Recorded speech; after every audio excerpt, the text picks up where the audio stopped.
Ah, t'es là toi. Bienvenue sur ma chaîne. Tu as donc cliqué sur cette vidéo. Je pense que tu es venu ici pour le bonheur, le plaisir, ou peut-être l'amour. Qui sait? Tu es donc le bienvenu parmi nous, parmi moi. C'est un peu dégueulasse. Allez, c'est parti.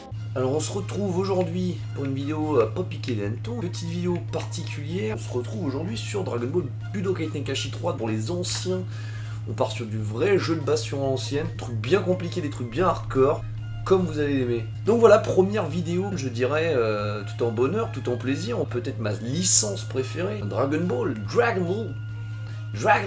Donc aujourd'hui je vous présente le Budokai Tenkaichi 3, donc le Budokai Tenkaichi 3 à l'ancienne, c'est vraiment une époque, c'était Dragon Ball GT qui fonctionnait bien à l'époque, du coup il y a beaucoup de persos de Dragon Ball GT qui sont inclus dans le jeu, chose qu'on a du mal à retrouver dans les derniers jeux actuels de Dragon Ball, ce qui est un peu bête, hein. Mais là actuellement voilà, j'ai des super personnages, d'ailleurs on va faire un petit championnat du monde pour vous le montrer. Alors faut savoir que ce jeu, je l'ai un peu torché on va dire, ce jeu c'est...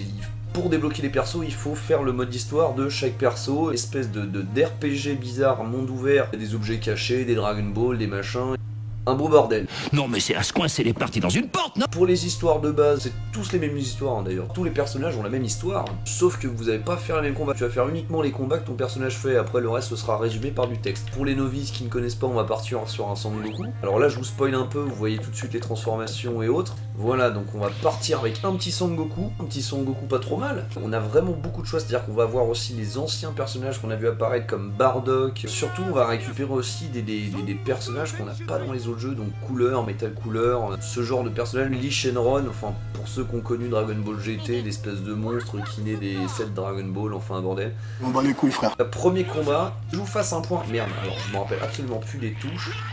Oh merde, ah, là j'ai bien commencé, je sens, mais putain. Bon, voilà, je me fais marave clairement. Parce que les touches, là, je viens de jouer hier justement avec notre ami Anto à Naruto. Les touches, c'est pas du tout les mêmes, que ce soit pour la charge ou pour... Oh, dang. Oh, dang. Oula.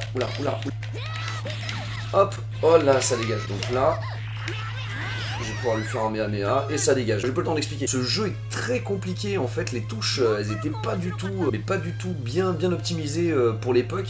C'est-à-dire que dans un jeu actuel comme Naruto, où il suffirait d'appuyer sur Y ou X pour recharger son chakra, ici pour recharger son ki, c'est une manip bien difficile. C'est-à-dire qu'il faut maintenir A et faire 2 fois en arrière tout en maintenant pour recharger. Alors maintenant, ouvrez bien vos oreilles, parce que je vais vous apprendre ma botte secrète. Et bien sûr, les touches de corps à corps et de distance sont pas du tout les mêmes entre Dragon Ball et Naruto, c'est même les opposés. Donc vous imaginez bien que tout de suite maintenant, je vais un peu galérer. Donc surtout, ce que je vais vous montrer, que je vous ai pas montré dans le premier combat, et bah c'est les transformations. Oh, fils, c'est les transformations que vous attendez tous. Ah, fils.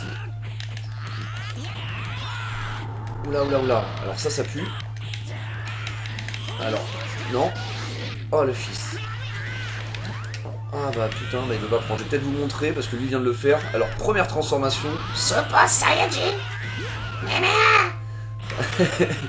Super Saiyajin 1. On passe au stade 2 si on peut. Est-ce qu'on a le temps? On a le temps. Ah la fils de sa mère. Ah putain. Bah voilà, je me fais laminer messieurs dames. Je me fais laminer quelque chose de bien. Parce qu'il va me comboter, il va totalement me tuer. Ce mode de tournoi, il est totalement hardcore. Si tu n'as pas joué à ce jeu, donc déjà ça sert à rien de le faire. Même si tu as déjà joué à ce jeu, c'est totalement hardcore parce que les ennemis sont ultra compliqués.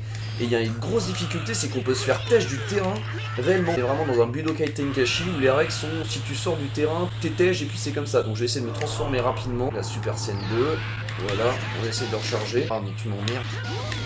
Ah fils. Oh là là, et il m'emmerde. Oh mais, C'est quoi le truc là? Vous voulez quoi? Vous voulez qu'on se batte? Y'a plus de respect. Alors là je galère réellement, je tiens à vous le dire messieurs dames, je galère réellement. Là on va parler Super Saiyan 3. Il commence à m'emmerder ce petit con. Dans ta gueule.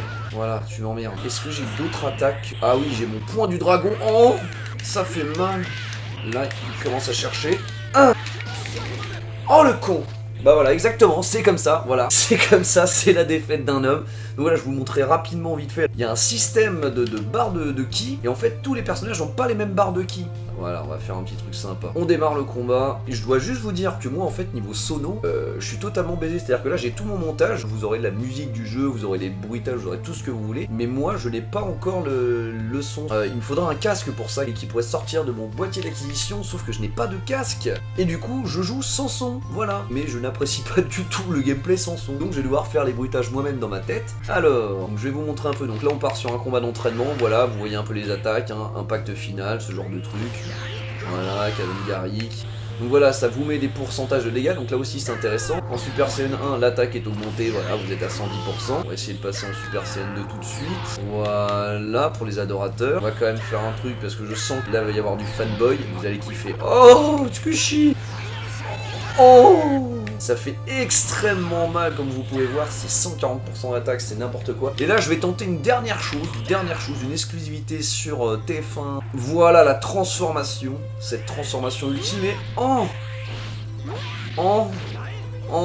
là là, cette attaque Big Bang. Donc voilà, les attaques finales ne sont pas comme dans Naruto ou les autres jeux, c'est des QTE, donc totalement ultra dur. Quand tu joues avec un pote qui connaît pas le délire, tu lui mets la piquette, mais comme pas permis. Mais quand tu joues contre un robot, lui maîtrise le bordel, qu'il soit facile ou pas, il maîtrise le QTE, donc ce genre d'attaques finales qui font mal, tu ne peux pas les placer aussi facilement que tu le penses. Voilà, donc c'est ultra compliqué, c'est vraiment ultra compliqué. Donc voilà, en somme, c'est quand même un jeu fort sympathique. Et voilà, c'est tout pour cette vidéo, j'espère que vous avez aimé, j'espère que vous avez partagé. Clique, aime, commande, comment ça se passe, on se fait une bouffe, samedi prochain, ok?